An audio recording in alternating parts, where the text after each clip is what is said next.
ఓం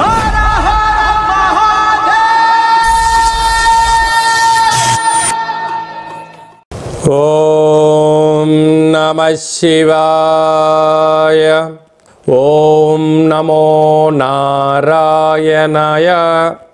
నరదృష్టి నివారణ, సంచిత కర్మ, ప్రారబ్ధ కర్మ, ఆగమిక కర్మ నివారణార్థ స్వర్ణాకర్షణ కాళభైరవాయ నమో నమః. హరి ఓం. ఓం కాళకాలాయ విద్మహే కాళాతీతాయ ధీమహి తన్నో శ్రీ నరదృష్టి నివారణ కాళభైరవాయ నమో నమః. హరి ఓం. మా ఛానల్కి స్వాగతం. చూస్తున్న వీక్షకులకు, ప్రేక్షకులకు, ప్రియ కాళభైరవ భగవద్బంధులకి స్వాగతం పలుకుతూ మమ్మల్ని ఎంతగానో ఆదరిస్తూ ఉండబడినటువంటి ప్రియ సోదర సోదరీమణులకు, సనాతన ధర్మ సంరక్షకులకు, జ్యోతిష్య అభిమానులకు అందరికీ కూడా ముందస్తుగా కాళభైరవ జయంతి శుభాకాంక్షలు. అలాగనే మనకు డిసెంబర్ 1వ తారీఖున కార్తీక మాసం ఆదివార అమావాస్య సందర్భంగా అందరికీ ఆ అమ్మవారు, ఆ కాళభైరుడు, ఆ జగన్మాత నిండు నూరేళ్ల ఆయురారోగ్యాలను ప్రసాదించాలని మనసారా కోరుకుంటూ ఈ వీడియో మీరు చూస్తున్నారు అన్నట్లయితే మీకు ప్రత్యక్షంగా కానీ పరోక్షంగా కానీ కాళభైరవ స్వామి ఆశీస్సులు మీ మీద ఉన్నట్లే అని చెప్పి గమనించాలి. ఈ వీడియోను చివరిదాకా చూసి మనసారా కాళభైరవ స్వామికి దండం పెట్టుకున్నట్లయితే మీరు అనుకుంటున్నటువంటి అన్ని పనులలో విజయం మీ సొంతం, అష్టకష్టాలన్నీ తొలగిపోయి అష్టైశ్వర్య ప్రాప్తి కలుగుతుందని చెప్పి కూడా ఆశీర్వచనం. 1/12/2024 నుండి 15/12/2024 వరకు పుట్టినటువంటి వారందరికీ కూడా ముందస్తుగా జన్మదిన శుభాకాంక్షలు. గతంలో వివాహం చేసుకున్న వారికి వివాహ వార్షికోత్సవ శుభాకాంక్షలు. ద్వాదశ రాశుల్లో గ్రహ గమనాలు ఒకసారి వీక్షింపచేద్దాం. వృషభ రాశిలో దేవగురు బృహస్పతి శత్రుస్థానంలో సంచారం చేయడము. కర్కాటక రాశిలో కుజ భగవానుడు నీచభంగ రాజయోగ సంచార స్థితి. కన్యరాశిలో కేతు సంచార స్థితి. వృశ్చిక రాశిలో రవి బుధ సంచార స్థితి, బుధాదిత్య రాజయోగము. ధనుసు రాశిలో శుక్ర భగవానుడు. కుంభరాశిలో శని భగవానుడు స్వక్షేత్ర వక్రగమన సంచార స్థితి. మీనరాశిలో రాహు సంచార స్థితితో ద్వాదశ రాశుల్లో గ్రహ గమనాలు ఈ విధంగా ఉన్నాయి. మిథున రాశి వారు ఈ ఆదివారం అమావాస్య కాళభైరవ జయంతి సంవత్సరపు చివరిలో మాసంలో ఎలాంటి విధులను పాటించాలి, ఎలాంటి యోగం పొందాలో ఈ వీడియోలో సవివరంగా సంపూర్ణంగా తెలుసుకుందాం. మిథున రాశిలో ఏ నక్షత్రాలు వస్తాయనగా మృగశిర నక్షత్రంలోని 3వ పాదం, 4వ పాదం, ఆరుద్ర నక్షత్రంలో 4 పాదాలు, పునర్వసు నక్షత్రంలోని 3 పాదములు కలిపితే మిథున రాశి. చాలామందికి డేటా ఆఫ్ బర్త్లో లేనటువంటి వారికి పేరు యొక్క మొదటి అక్షరాన్ని అనుసరిస్తూ ఆ రాశిని తెలుసుకునే ప్రయత్నం చేద్దాం. కా, కీ, కు, ఖం, అజ్ఞ, చ, కే, కో, హ అక్షరాల వారందరూ కూడా మిథున రాశి జాతకులే. మిథున రాశి యొక్క అధిపతి బుధ భగవానుడు. వీరికి 2వ స్థానంలో కుజుడు నీచభంగ రాజయోగ సంచార స్థితిలో ఉండడం వలన దయచేసి అప్పులు ఇవ్వద్దు, అప్పులు తెచ్చుకోవద్దు. డబ్బులు మంచినీళ్ళలాగా ఖర్చు అయ్యే పరిస్థితి అధికంగా ఉంటుంది. వీలైనంత ఖర్చులను నివారించుకోండి, ఆదాయాన్ని పెంచే మార్గాలకు ప్రయత్నం చేయండి. కనుక ధనపరమైన చిక్కులు ఉండవు అని చెప్పి గమనించాలి. అర్ధాష్టమ కేతు రేపు ఏం జరగబోతుందో మీకు ముందే తెలుసు. కాకపోతే వాటిని విజయ పతాకాల వైపు నడిపించడానికి మీరు ప్రణాళికలు రచించారా?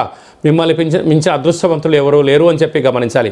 లేకపోతే సమయం ధనం వృధా అవ్వడమే కాకుండా రాబోయే కాలం ఇబ్బంది కాలంగా గుర్తించే పరిస్థితి ఉంటుందని చెప్పి కూడా గమనించాలి.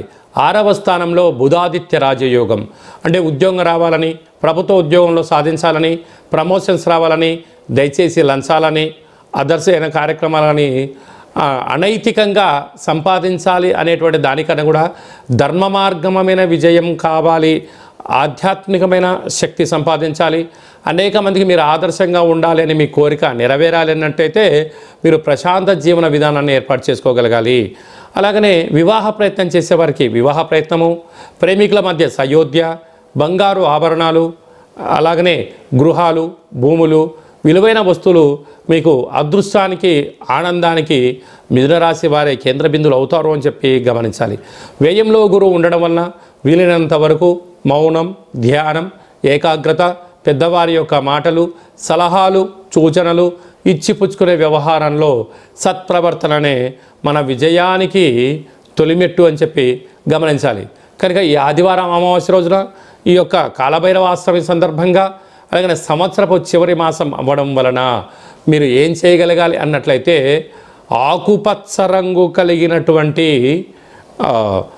ముగ్గును తెచ్చి కూష్మాండ దీపాన్ని ఏర్పాటు చేసుకొని ఇంట్లో ఆ ఆకుపచ్చపైనటువంటి వాటిపైన ఈ యొక్క దీపాన్ని పెట్టి పూజా కార్యక్రమాలు చేయించుకొని పెసర్లతో దిష్టి తీసుకొని దానము చేయడం వలన మీకు మంచి బుద్ధి, మంచి జ్ఞానము, ధనాకర్షణ మీ సొంతమవుతుందని చెప్పి గమనించాలి.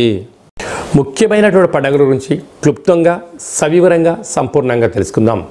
1వ తారీఖు ఆదివారం అమావాస్య, కార్తీక మాసం అమావాస్య అవ్వడం వలన వీలైనంత వరకు మనమందరము కూడా గృహంలో ఇంటిని శుద్ధి పెట్టుకొని ఇంటికి మామిడాకులు, కొబ్బరాకులు ఏర్పాటు చేసుకొని కూష్మాండ దీపాన్ని ఏర్పాటు చేసుకొని వెన్నతో దీపం పెట్టడం వలన సకల దుష్టగ్రహాలు తొలగిపోతాయని చెప్పి గమనించాలి.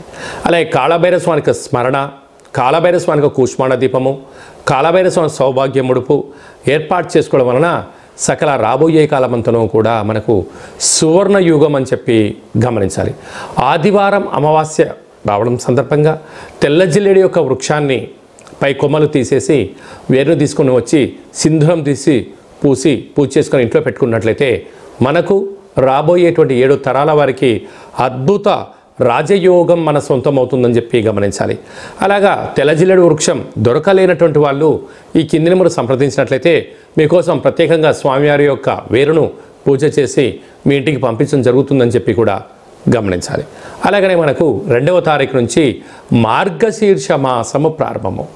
అంటే కార్తీక మాసం ఎంత విశిష్టతనో మార్గశీర్ష మాసం కూడా అంతే విశిష్టత అని చెప్పి గమనించాలి.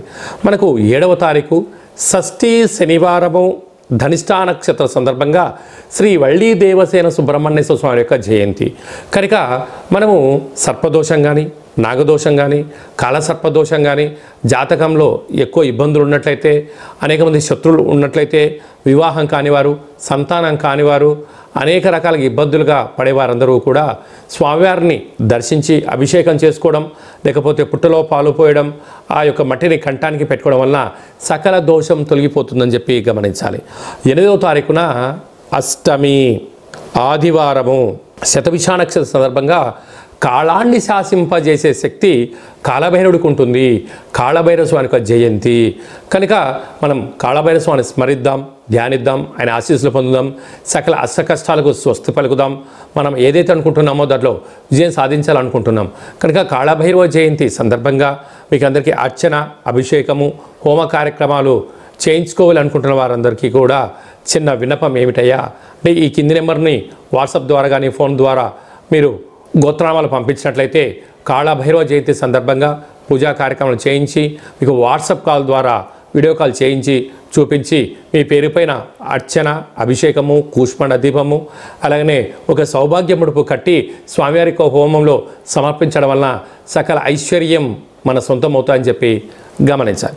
అలాగనే 14వ తారీఖున మార్గశీర్ష మాస పూర్ణిమ దత్తాత్రేయ స్వామివారు జయంతి.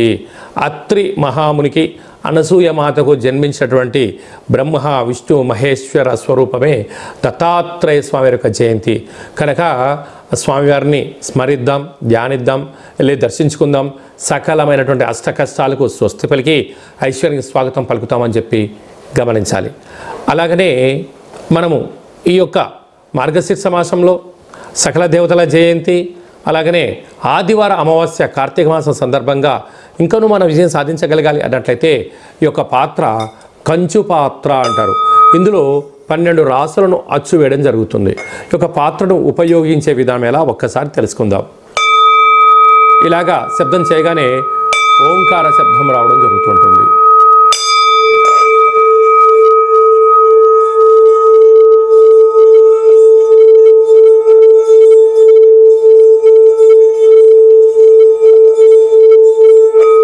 ఈ యొక్క శబ్ద తరంగాల ద్వారా మనిషి శరీరంలో చక్రాలు వికసింపచేయడం, ఇంట్లో ఉండబడినటువంటి సకల దరిద్ర దేవత బయటికి వెళ్ళడం, మహాలక్ష్మి మాత గల్లు గల్లుమంటే ఇంటికి రావడం, అలాగనే సకల నరదృష్టి, శత్రు ప్రభావాలు, తంత్ర ప్రయోగాలు, తాంత్రిక ప్రయోగాలు కూడా తొలగిపోతాయని చెప్పి గమనించాలి. ఈ యొక్క పాత్రతో పాటు కాళభైరవ యొక్క పిరమిడు, డాలరు, కంకణము, అలాగనే స్వామివారి యొక్క పూజా కార్యక్రమాన్ని వీడియో కాల్ ద్వారా మీకు ప్రత్యేకంగా పూజ చేయించి వీడియో కాల్ ద్వారా చూపించి మీకు కొరియర్ ద్వారా అందజేయడం జరుగుతుంది. అలాగనే 27 రకాల వస్తువులతో మీకు దిష్టి కార్యక్రమం తీయించేసి మీరు జీవితంలో ఏదైతే అనుకుంటున్నారో అది విజయం సాధించేంత వరకు కాళభైరవ స్వామి యొక్క అర్చన, ముడుపు, పూజా కార్యక్రమం చేయించడం జరుగుతుంది. కనుక మనమందరం కూడా అక్షయ పాత్రను ఇంట్లో ఉంచుకుందాం, కష్టాలకు స్వస్తి పలుకుదాం, ఐశ్వర్యానికి, ఆనందానికి, రాజయోగానికి స్వాగతం పలుకుదాం. అలాగనే ఉప్పులందు సముద్రపు ఉప్పు వేరయ్య అన్నట్టుగా Himalayan rock salt, pink salt అంటూ ఉంటారు. ఈ యొక్క సైంధవ లవణం అంటారు. ఈ యొక్క ఉప్పు దీపాన్ని ఇంట్లో పెట్టుకుందాం. ఇంట్లో ఉన్న నరదృష్టిని నిత్యము నివారించుకుందాం. ఇంటి గుమ్మాన్ని కట్టుకుందాం. లక్ష్మీదేవికి స్వాగతం పలుకుదాం.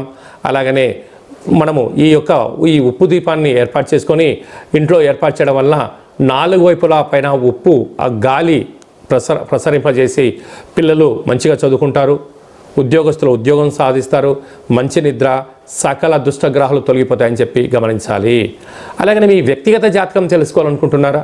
మీ పేరు, పుట్టినటువంటి తేదీ, నెల, సంవత్సరం, సమయం రాసి మీరు వాట్సాప్లో పంపించగలిగినట్లయితే 100 సంవత్సరాల జాతకాన్ని రాసి పంపించి పుట్టినప్పుడు గ్రహ గమనాలు ఎలా ఉన్నాయి, ప్రస్తుతం ఎలా ఉంటున్నాయి, రాబోయే కాలంలో ఎలా ఉండబోతున్నాయో సవివరంగా సంపూర్ణంగా తెలియజేయడం జరుగుతుంటుంది. చాలామందికి పుట్టినటువంటి కాల సమయంలో డేటా బర్త్లు లేనటువంటి వారికి మీ పేరుని యొక్క మొదటి అక్షరం అనుసరిస్తూ రాశి యొక్క స్థితిగతులను తెలియచేస్తూ భూత భవిష్యత్ వర్తమానాన్ని గవ్వల శాస్త్రం ద్వారా అనగా రమణ శాస్త్రం ద్వారా కాళభైరవ ఉపాసన చేత గవ్వలు వేసి మీకు జాతకాన్ని చెప్పడం జరుగుతుంది. కనుక మన యొక్క దేవాలయంలో, కాళభైరవ స్వామి యొక్క దేవాలయంలో ఎవరు జాతకం చెప్పించుకున్నా వారి యొక్క గోత్రనామములతో కాళభైరవ స్వామి వారికి పూజా కార్యక్రమం చేయించి మీకు వాట్సాప్ కాల్ ద్వారా కూడా చూపించడం జరుగుతుంది అని చెప్పి గమనించాలి. అందుకే ఈ వీడియో ఎవరైతే చూస్తున్నారో వారందరికీ కాళభైరవ స్వామి ఆశీస్సులు ఉంటాయని చెప్పి ప్రగాఢంగా చెప్పడం కూడా జరుగుతుందని చెప్పి గమనించాలి. అలాగనే మీ అబ్బాయి కానీ అమ్మాయి కానీ పుట్టినప్పుడు ఎలాంటి ఆధ్యాత్మికమైన పేర్లు పెట్టుకోవాలి, ఆ పేర్లు పెట్టుకోవడం వలన వారి యొక్క ఉజ్వల భవిష్యత్తు ఎలా ఉంటుందో కూడా తెలియజేయడం జరుగుతుంటుంది.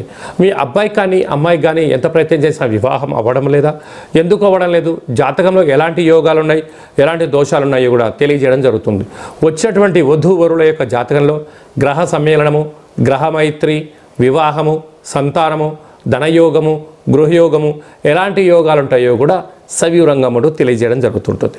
అలాగే చాలామందికి వాస్తు, జ్యోతిష్యం తెలుసుకోవాలి, కాళభైరవ మంత్రాన్ని ఉపదేశించుకోవాలి, మంత్ర సాధన ఎలా చేయాలనుకుంటున్న వారందరూ కూడా ఈ కింది నెంబర్ని సంప్రదించినట్లయితే, అపాయింట్మెంట్ తీసుకొని సంప్రదించినట్లయితే మీకు సర్వత్రా శుభం, జయం, లాభం కలిగేటువంటి ఆధ్యాత్మిక సలహాలు చూసి ఇవ్వడం జరుగుతుందని చెప్పి గమనించాలి. అందరిపైనను కాళభైరవ స్వామికి జయంతి ఆశీర్వాదాలను కోరుకుంటూ ఆశీర్వచనం.